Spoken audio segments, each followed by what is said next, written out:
This woman has battled for 13 years to get justice for her murdered daughter. I'll never ever give up, never. Till my dying day, and as long as I'm still drawing breath, and as long as there's someone to listen, I'll keep on going.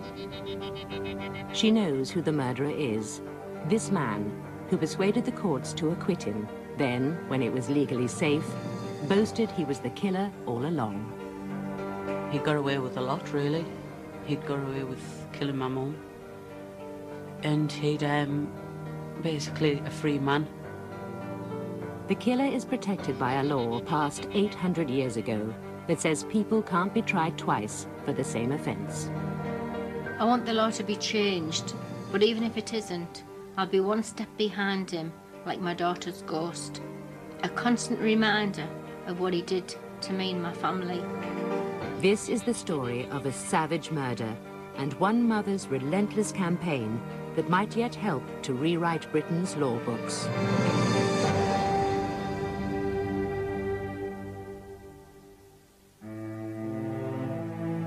Julie Hogg was 22, a devoted mother and in daily contact with her family.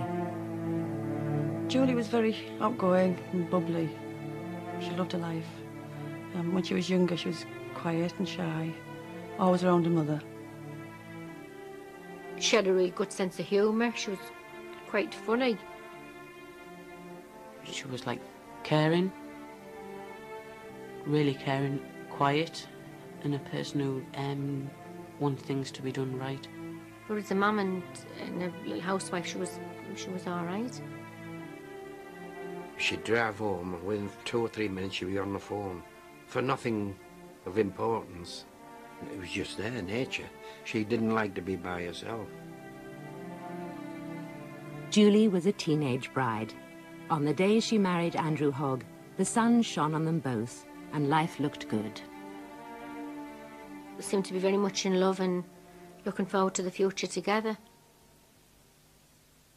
But by autumn 1989, the marriage which began in such hope was in trouble.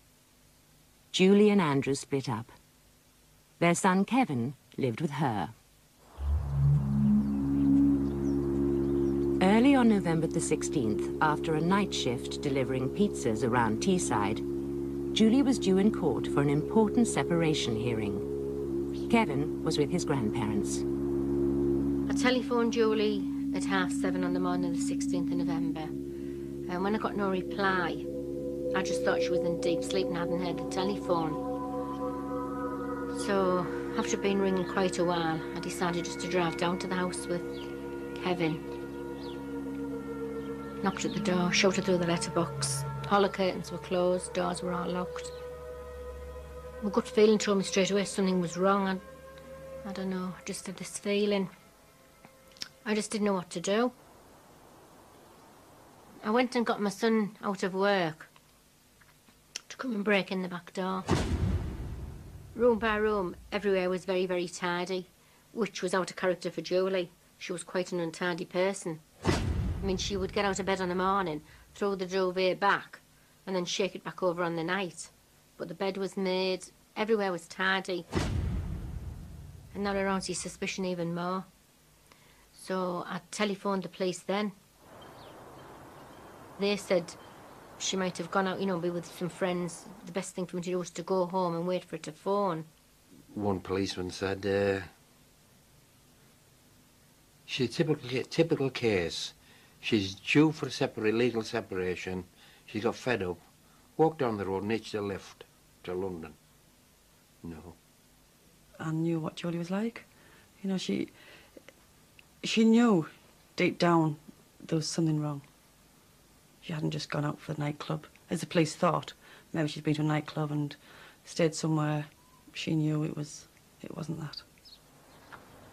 Julie's house remained as silent as the grave. Her parents repeatedly went to the police with their worries. As every agonizing hour passed with no news, their nightmare was only just beginning. We went to Stockton Police Station and we met the inspector who was in charge of the investigation, and we told him this is not somebody who's disappeared from home. This is somebody who's disappeared mysteriously, and I'm telling you, as a mother, something's happened to our daughter. And I felt that was the first time in 3 days that somebody finally took us serious.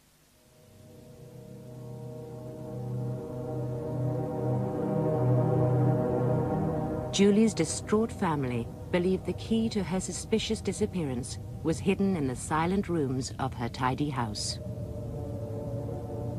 The officer in charge asked for a forensic examination of that house, which was carried out. And that was a detailed examination to establish whether any evidence showed of any harm had come to anybody. Police began their search some 4 days after Julie's reported disappearance. These video pictures of what they found have never been seen publicly before. Police told us they no longer had a copy of the tape. We've uncovered this one from elsewhere. Clothes wait to be taken out of Julie's washing machine. Plates and cutlery drain by her sink. Kevin's trike is near the door by the unopened mail.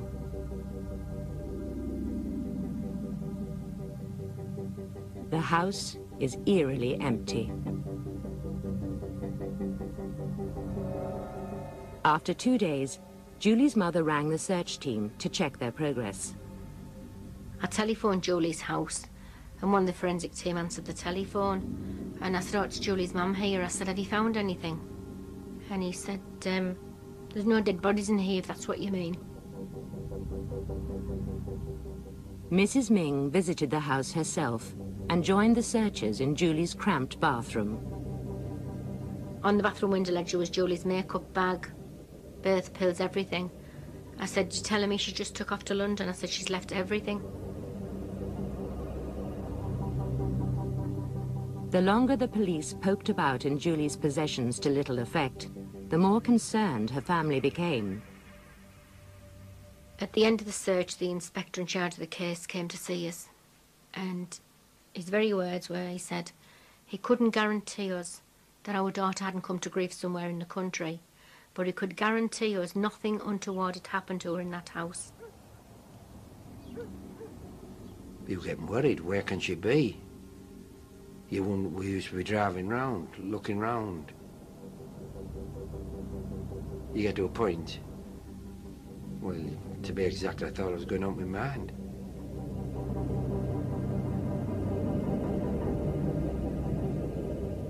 The search over, Julie's house was locked up, and with it, a terrible secret the police had not found. Officially, Julie was a missing person. As Christmas approached, her mother and little son Kevin made an emotional television appeal for her to come home. Mummy. So I kept racking my brains to think, well, you know, why? If she has just took off as the police are suggesting, why would she do it? And I wanted to believe them because I wanted her to be alive. She would never just go off and leave Kevin, never at all. Never. But my gut feeling told me she was dead. Please, friends, anybody, just let us know you're alive, Julie, that's all. Almost 3 months after the police had searched Julie's house, they returned the keys to her husband, Andrew. He and Kevin intended to move back in, but there was a problem. A terrible smell in the bathroom. Andrew called his mother-in-law for advice. I walked in the house. Since I'm starting to go up the stairs and could smell the pungent smell. Inside was screaming, "Please God, don't let it be Julie." But outwardly I was like slow motion, just going up the stairs, walked into the bathroom, and before Andrew and Julie had split up, he'd taken all the tiles off around the bath, and I leaned over the bath to smell the wall, hoping that the smell would be from where they'd taken the tiles off. And as I leaned over the bath panel like wafted against my knees, and the smell came out stronger, and I just bent down and just rived one corner of it open, and it was under the bath, and I just ran down the stairs and screaming at Andrew, she's under the bath, she's under the bath.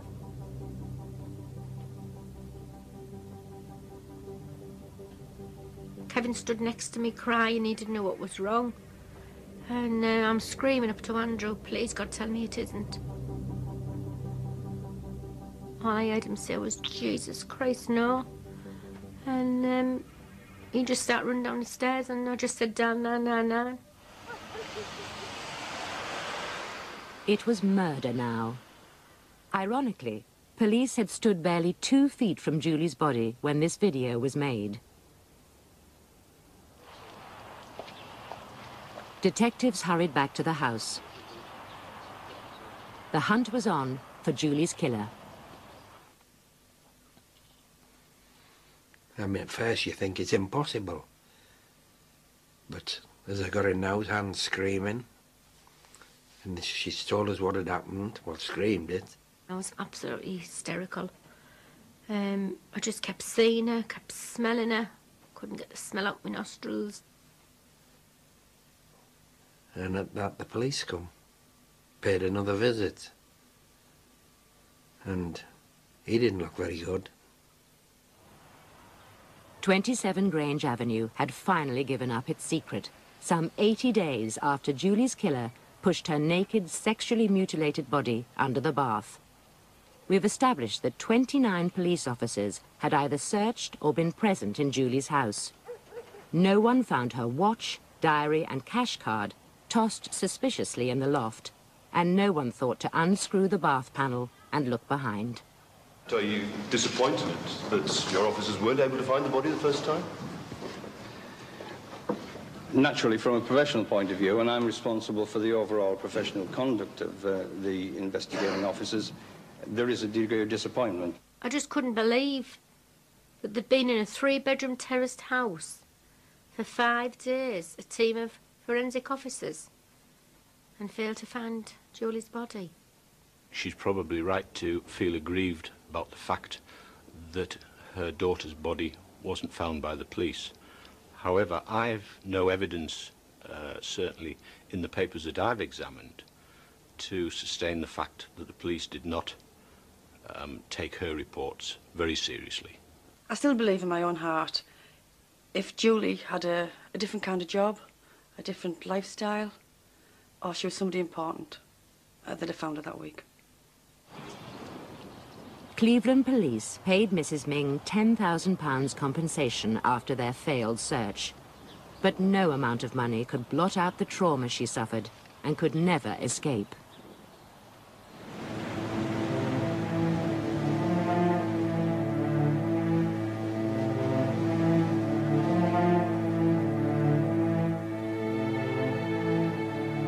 You plunge into this world where the word murder had been an alien word to you and your family, and then all of a sudden a member of your family, your daughter, had been murdered, and you're living and breathing it every minute of the day. You can't get it out of your mind. It's just an alien world.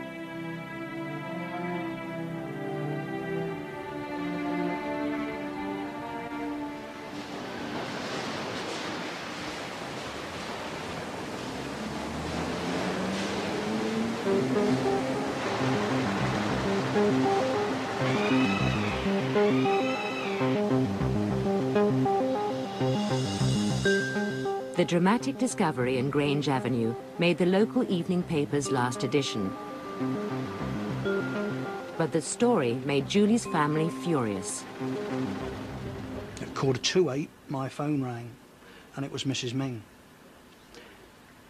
She said, "I read the story last night and I want an apology." I said, "What story, Mrs. Ming?" "About finding Julie." I said, "Well, what can we do for you?" She says, "You got it wrong. The police didn't find the body, I did." Hi, Billy. The police soon had a prime suspect, Billy Dunlop, who was lodging 2 streets from Julie's house.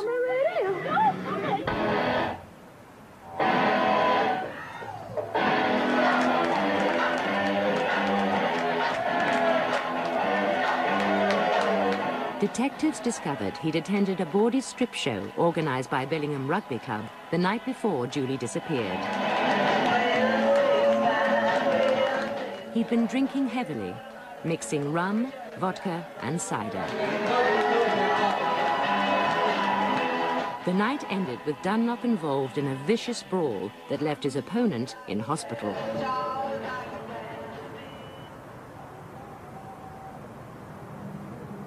Dunlop's account of what happened later aroused the suspicions of the murder squad. He said he went to visit a friend who lived close to Julie, then went back to his digs. But witnesses cast doubt on this. The police felt he was lying and arrested him. Hi, Billy. Neighbours only saw the Jack the Lad side of Billy Dunlop, but he was a Jekyll and Hyde character, according to the woman who once shared his life. He came across as such a nice person, you know, Mr. Nice Guy, in front of people, making cups of tea, doing the housework, doing the cleaning, perfect father. But as soon as that door was shut, he was a completely different person. Dunlop was an aggressive amateur rugby player. He turned out for Billingham, where he and his friends were known as the Crazy Gang because of their outrageous drunken behaviour. But he was also violent at home. Shortly before Julie's murder, he'd attacked his partners so badly, the couple split up. He started hitting me, punching me, and then I went upstairs and he came up and he had a pickaxe handle with him. And he just started hitting me all over with it, down, like say, down my right side, my arms, my legs, in between my legs, and punching me. And then the next morning I was just a complete mess. When I got up in the morning, he was there. I managed to get the kids to school. And when I came back, all his stuff had gone. Violence had been part of Billy Dunlop's life since childhood. He was in and out of care and the courts, despite all efforts to control him.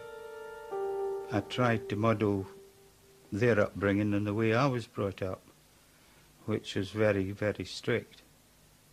Certainly smacking him was no good at all. I mean, as I said, you get one smack. Next time you do it, you'll get two. When I got up to 16, it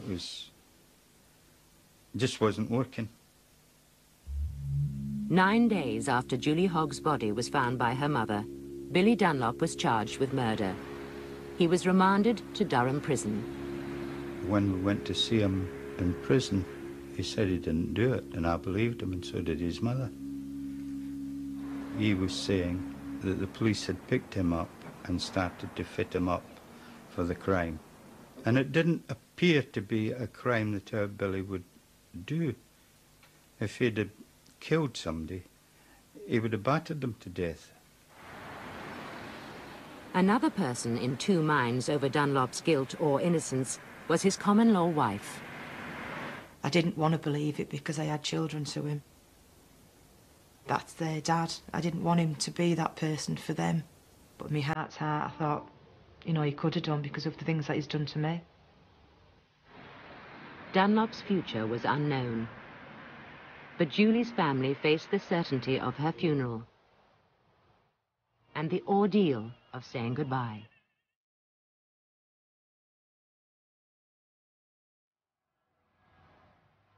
We had the music Ave Maria playing in the church, and I kept thinking the last time was the wedding. And here we are at the funeral, Julie, 22-year-old.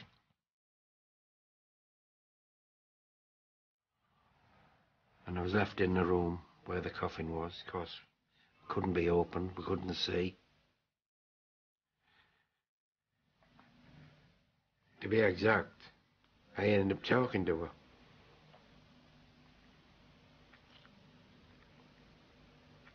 I said, I will get the person responsible. I don't suppose I ever will, but that's the way I feel.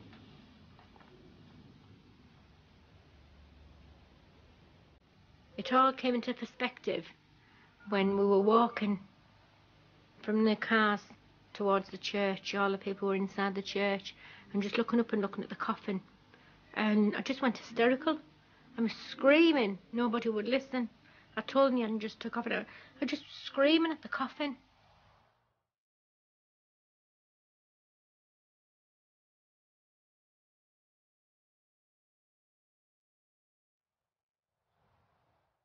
After Julie's funeral, her family bought a bench and put it in the garden of remembrance where her ashes were scattered.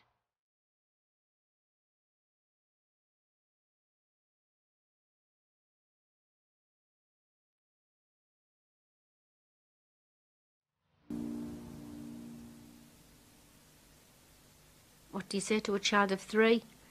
He kept saying was wrong in the bathroom.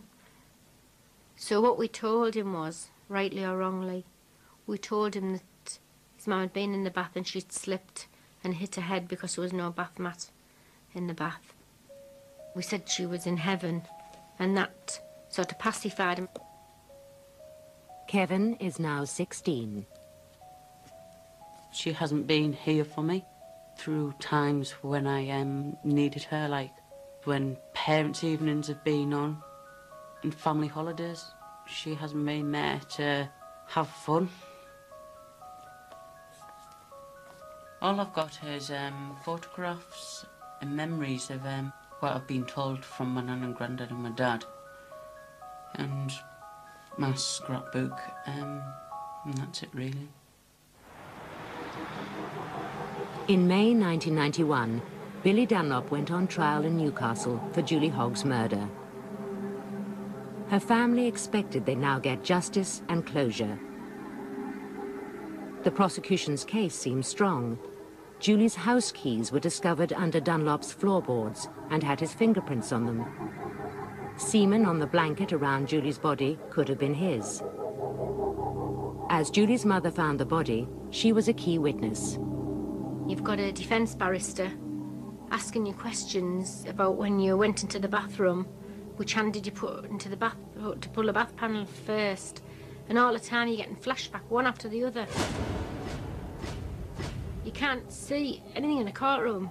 All you can see, you're back in the bathroom. You can smell Julie, you can see Julie. One of my main worries was had he put her under the bath and she was still alive and left her there to die. And all the time, Dunlop is sat in the dock. I was about 4 foot away from him. He was there and I'm sat above him.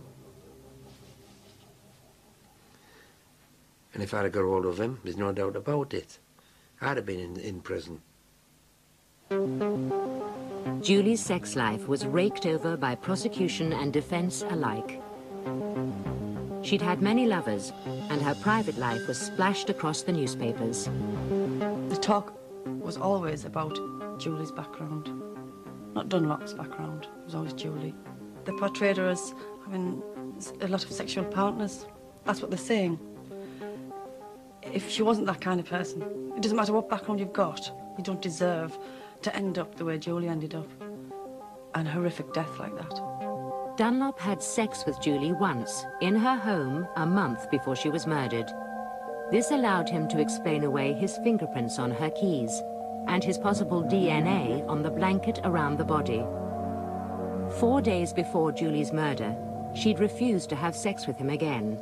The prosecution alleged he'd tried his luck one more time after the strip show. You tried it on with her. You tried to persuade her to have sex with you. No. No, that's not right. I never even went round. She refused you and you killed her. I never even went round the house. You smothered her with a pillow. I never even went round. In a rage, you used some instrument on her, causing that massive injury to her vagina. That is what I suggest happened. That's just pure imagination. I never had nothing to do with it. Every question that was put to him, he closed his eyes before he answered. And he didn't come over in the witness box as an aggressive type of person. Dunlop argued that witnesses were lying or mistaken about his movements, that someone had planted Julie's keys in his lodgings. Are you telling the jury that you have been framed for a murder that you have not committed? It looks that way, doesn't it? I had nothing to do with it. I know I haven't. You were sober enough that night after you killed her to make it look as though she disappeared. I never even killed her. Somebody put the body there. I didn't put it there. I had nothing to do with it whatsoever. The failed police search of Julie's house was a gift to the defence. Her body had deteriorated so much that the cause of her death could not be established with certainty. more doubts were sown in the minds of jurors. Anne and Charlie had sat through the whole of that trial. They'd listened to the evidence. They observed the witnesses as the jury had observed the witnesses. And they, I think, have formed a view that the jury were going to convict. After a night of deliberation, the jury returned. Against every hope of Julie's family, they couldn't reach a verdict. The judge ordered a retrial. It was just terrible, because you had to go through all the same again when the defence barrister asking you same questions again, and the flashbacks, nightmares, just horrendous. The nightmares before the court case, the flashbacks, smelling Julie while you stood in a witness box. Yet again, Julie's parents had to hear the harrowing detail of her death. And yet again, a jury failed to agree Dunlop was guilty. Dunlop was formally acquitted of killing Julie Hogg. That's the point when all of that tension manifested itself in Anne, and she collapsed to the floor. She effectively fainted and screamed, was in floods of tears. And Charlie and I had to effectively lift her out of the court. The police brought me and my husband home from the court, and just numb with shock. Because at the end of going through all what you'd have to go through, and a trial and a retrial, and no justice for Julie. Billy Dunlop walked free, legally innocent, whatever anyone suspected. And under an 800-year-old law called double jeopardy, he could never be tried for the same offence again. For Julie's family, that would be salt in wounds that could never heal. Billy Dunlop, free at last, went on television to urge the police to catch Julie Hogg's real killer. It is just a relief that it's all over with now. They've been pointing the finger at me for 20 months, and they've found now that it was in the wrong direction, and I would like them now to reopen this case and start looking in the right direction. Are you seeking recompense, compensation? Well, I feel that I should be given something for the 20 months that I've spent behind bars for something that I haven't done.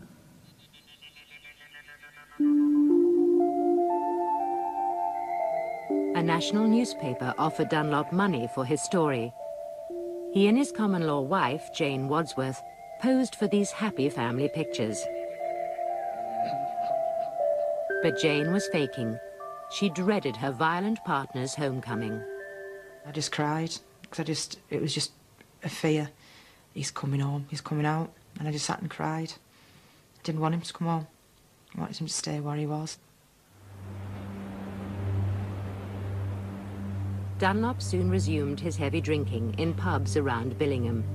His notoriety and reputation as a hard man spread further after he'd walked free from the Julie Hogg murder trial. Dunlop believed he was beyond the law. Within weeks, he made a startling claim to his partner. Got me in the kitchen, he got me by the throat, started strangling me up on the kitchen wall, had me picked up by the kitchen wall, strangling me. Just being abusive and all the rest of it and that, and swearing and shouting at me as usual. And saying that he'd kill me. He'd done it before and he'd kill me. He'd got away with it. Was he trying to intimidate Jane? Or had he really got away with killing Julie? His partner wasn't the only one to hear his murderous boasts. We went to the police when we were told he'd been boasting about Julie, and the police said they were powerless because of the double jeopardy rule. To walk free from a court and then to brag that he'd killed your daughter, and then because of the 12th century law he can escape justice. If Mrs. Ming felt powerless to act against her daughter's killer, so did the woman who lived with him. Jane Wadsworth was trapped in a violent, abusive relationship, fearful of an uncertain future with 3 children. Finally, she could take no more and ran away with them. I always just think it was my fault that he did the things that he did, because he used to blame me. Give him, you know, if I'd watched Home and Away and Neighbours, I got a beating because he told me not to, that I shouldn't have done it, I disobeyed him. You never knew what he'd be like when you walk up or when he walked out the door, what mood he'd be in when he came in. He could go out happy, then he'd come in a really bad temper and you'd get it. But escaping Billy Dunlop wasn't that easy. He traced Jane by combing through an entire phone book to locate the address of a number she'd used to ring his father. Jane then received a peace offering. This videotape. I think, Jane, at the end of the day, if you come to court on the 10th, even if you don't let the kids off school, come to court on the 10th and let's talk about the kids. Let's get something sorted out.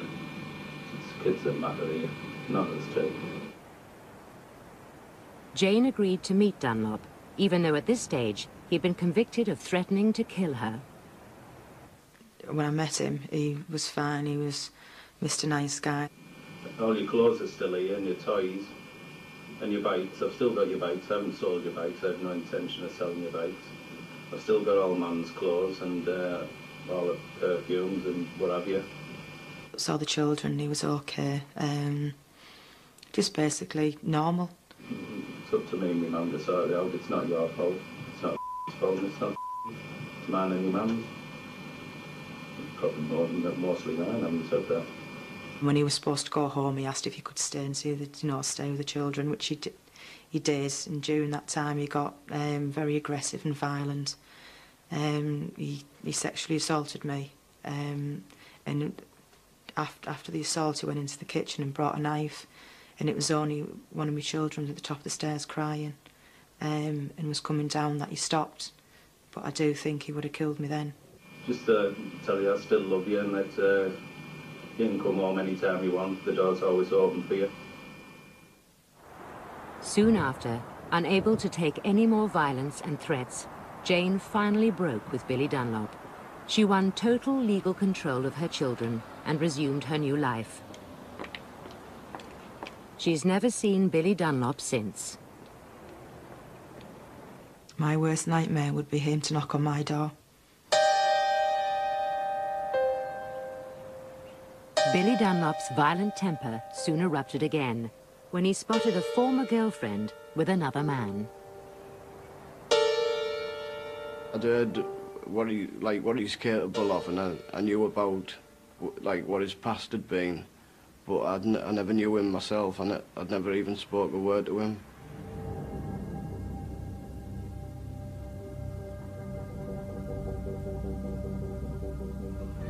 He crept into the flat, bit as quiet as he could.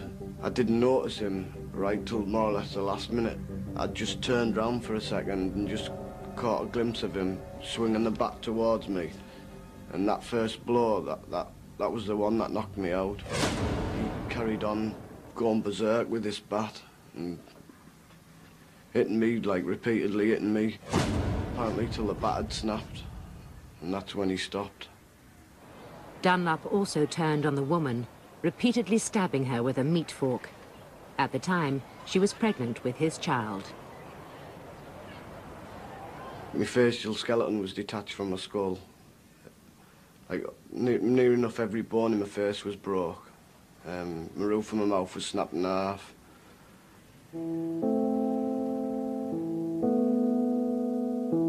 Surgeons had to wire up and rebuild Sean Fairweather's shattered face, holding it together with metal plates.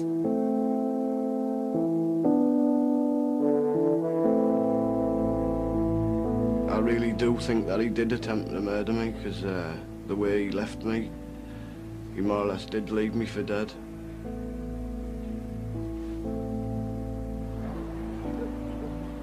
Dunlop was charged with attempted murder, but admitted the lesser offence of causing grievous bodily harm, and got 7 years jail.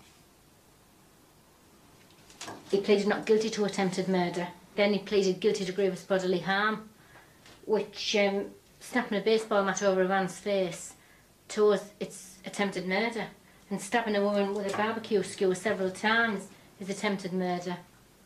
And he was only given 7-year sentence for trying to kill these 2 people.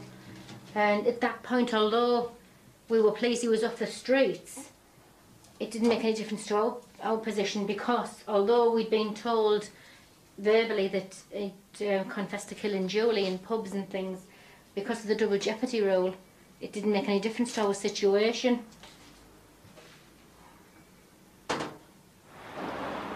Dunlop was behind bars, but that didn't stop his boasting about killing Julie Hogg. For Cleveland police, haunted by their failure to find her body, here was a chance to act against the man many believed had got away with murder. We received some intelligence that indicated that Billy Dunlop, whilst he was serving a prison sentence for assault, was starting to indicate that he'd been responsible for Julie Hogg's death. That came to myself and a small team of detectives to investigate. A woman prison officer who'd befriended Dunlop was fitted with a hidden recorder. She secretly taped 60 hours of conversation that provided a dramatic breakthrough. He admitted he'd murdered Julie, strangling her because she'd laughed at him. A lot of people didn't think it was me, because they could have understood if she'd been beaten to death. You know, got black eyes, that sort of thing.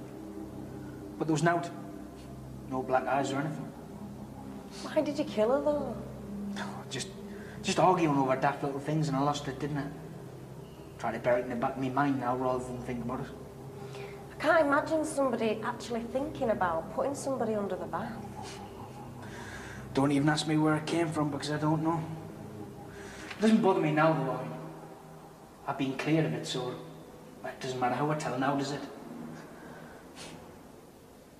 We were told that he had confessed to a prison officer, and his confession had been taped.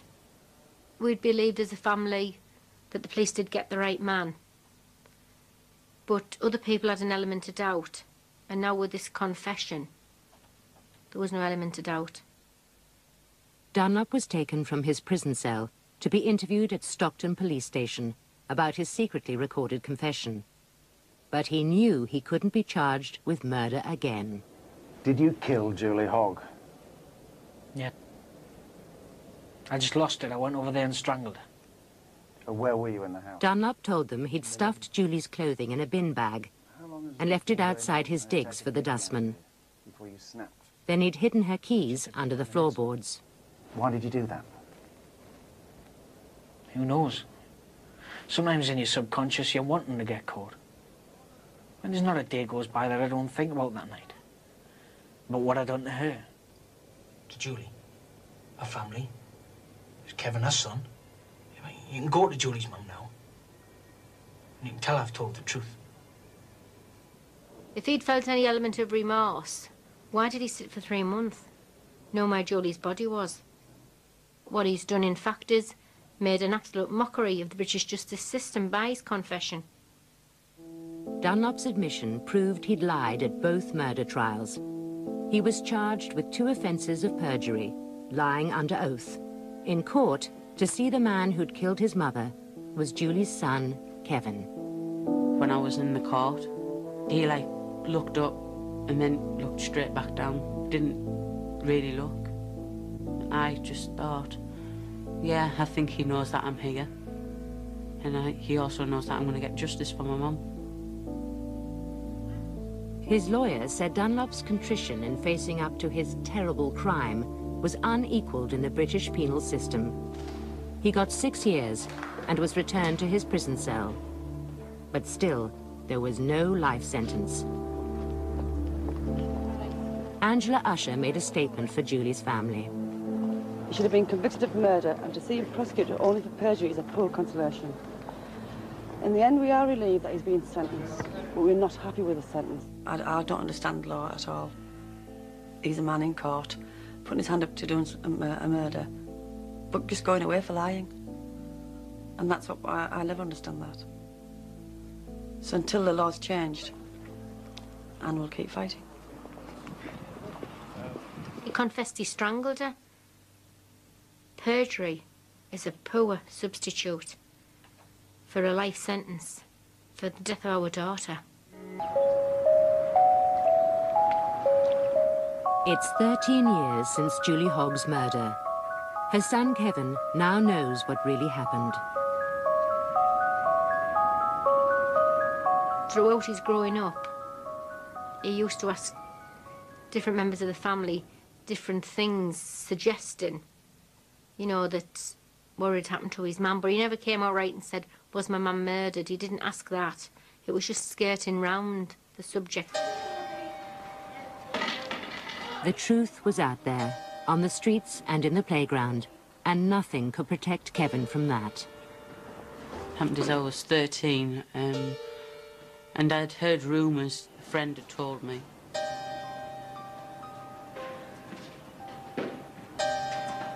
Like, I was told that she'd slipped in the bath and I didn't know what to believe. Like, my natural instincts were to believe my parents, and then I really didn't know what to do, so to find out for myself, I just thought the only thing I could do is, instead of asking, because I was too frightened in case I upset anybody, I went to the library.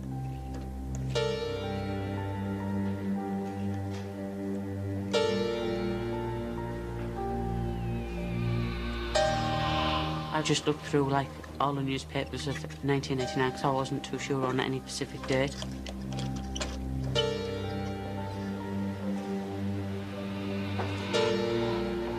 Just going through them and gradually getting to the end of the year.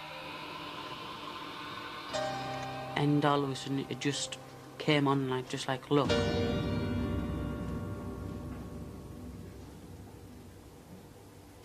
One headline what came up, what was quite moving, was "Please come home to us," and with a big picture of my mum. And I just couldn't, like, take no more looking at them, and just, like, put them all away and went out and then went for some fresh air, because it just felt as though I couldn't breathe, and if I didn't get outside to breathe, I'd maybe pass out. And then maybe 2 weeks from then, when I'd found out, I was told the truth. Kevin has joined the family's efforts to have his mother's killer brought to justice. The past few years have seen the knife twisted repeatedly, from the failed police search of Julie's house to Billy Dunlop's boasting after his acquittal. But the experience has made them determined to get the double jeopardy law changed. Instead of just sitting back and thinking, well, you know, it's the law of the land, it can't be retried, you've suddenly thought, well, you know, if the law can be changed, you've done everything that you can to help this happen. And in doing that, you've obtained, hopefully, justice for Julie. Across the northeast, Julie's family are now getting support from people unable to understand how a law dating back to feudal times can allow a man to get away with murder. We were absolutely astounded at the number of people, strangers to me and my husband, came up to us in the street while we were out shopping and saying good luck with your campaign, the law should be changed. We haven't had one person say that they disagree with what we're doing, not one. Julie's mother takes her campaign to newspapers, radio and television stations, challenging eminent lawyers like Imran Khan, who opposes changes to double jeopardy. Would you be happy with a perjury sentence because of an 800-year law? As a person, I don't mean as a lawyer. No. I agree with you. Would you be happy with a perjury sentence? Of course I wouldn't. You wouldn't? Well, that answers it all. I think you should stop the cameras now, because that answers it all. You wouldn't be happy with a perjury sentence, and we are not. And we'll go to the European Court of Human Rights for justice for our daughter. Julie's family regularly travel to London to campaign. The government is now committed to changing the double jeopardy law, but there are still doubts about whether the changes will be made retrospective, allowing Billy Dunlop to be tried again.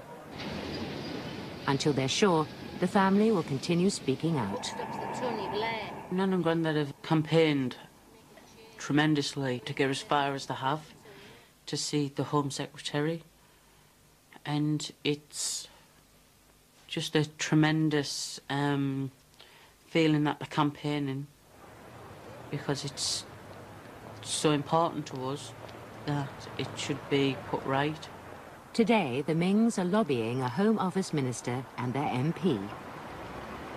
She talks to government ministers, secretaries of state, ministers of state, just like more readily than I'm talking to you, and as though she was talking simply to her next door neighbour and explaining it in very direct terms, always respectful, but always candid, and quite astonishingly forthright.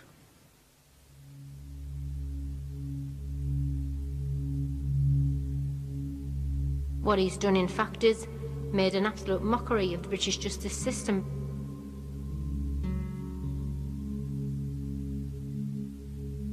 Man boasting he'd killed your child, then going on to commit other crimes.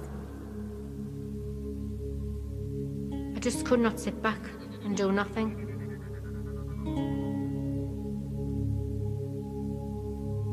The family of any murder victim will tell you they do the life sentence.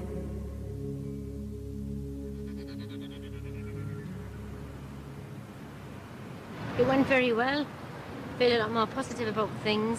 The minister said that the double jeopardy issue, the white paper, will be published this spring, and hopefully changes will take place next year. Billy Dunlop remains in jail, serving a new sentence for lying at his murder trials. With good behaviour, he could be back on the streets of Billingham in 3 years' time. It's Julie's family who are now serving the life sentence. I want justice for my daughter Julie, no more, no less, and Dunlop should be sentenced to life. You start reflecting back, thinking about the night with Julie. She didn't weigh 7 stone wringing wet. She couldn't stand a chance against a man like that.